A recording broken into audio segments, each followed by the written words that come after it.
Today, I want to share with you the day I realized that I don't need to earn my right to exist.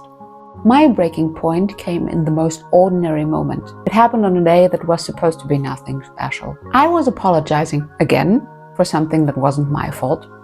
And the person looked at me and said, "Why are you apologizing?" I opened my mouth and nothing came out. My mind was blank, but my body screamed, "Because I am not supposed to exist." That hit me like lightning, because I realized I wasn't apologizing for interrupting. I was apologizing for taking up space. And that moment cracked something open in me. I went home that night, and when I was brushing my teeth, I stood in front of the mirror, looked at myself and thought, when did I start believing that my existence was inconvenience?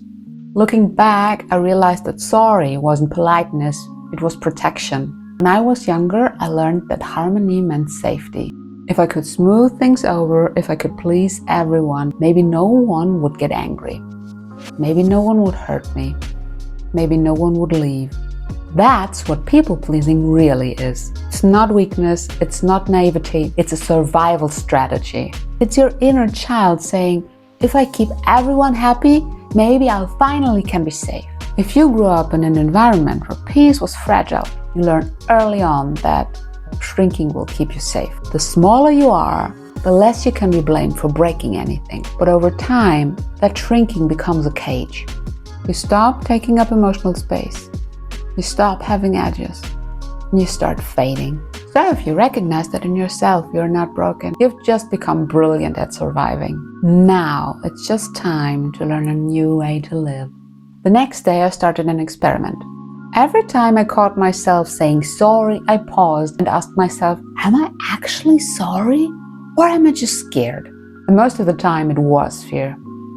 Fear of being rejected, fear of being too much, fear of being seen. So I began to replace the word sorry with something else. Thank you. Instead of saying, sorry, I'm late, I said, thank you for waiting. Instead of saying, sorry that I'm talking too much, I said, thank you for listening. At first, this felt awkward and this felt wrong. But every time I did it, it also felt like reclaiming a tiny piece of myself. And underneath, something important started to shift. I realized I don't owe the world an apology for existing. I owe myself a homecoming. I owe myself living.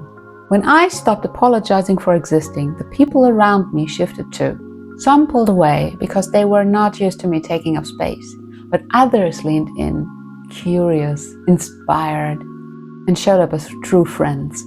And for the first time, I felt seen, not for my usefulness and not for my politeness, but for who I really was, for my presence, for just being me.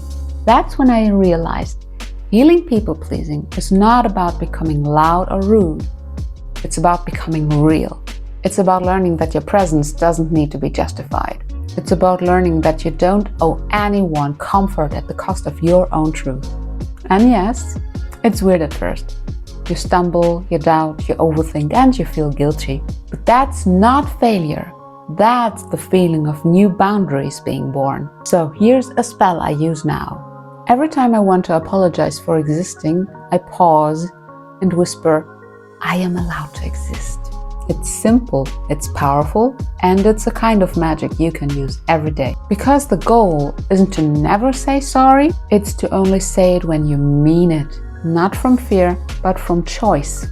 If you've lived your life saying sorry for being too much or not enough, this is your sign to stop apologizing for existing. Your presence is not a disturbance, it's a gift. And the world needs you, unedited, unapologetic, playful, curious, and alive. If this resonated with you, save this video as a reminder that your voice, your needs, and your presence matter. And if you're on your own journey of unlearning people-pleasing, subscribe. I'm here to give you more stories, more archetypes, and more rituals to step out of survival and into your power. Because you don't have to earn your right to exist.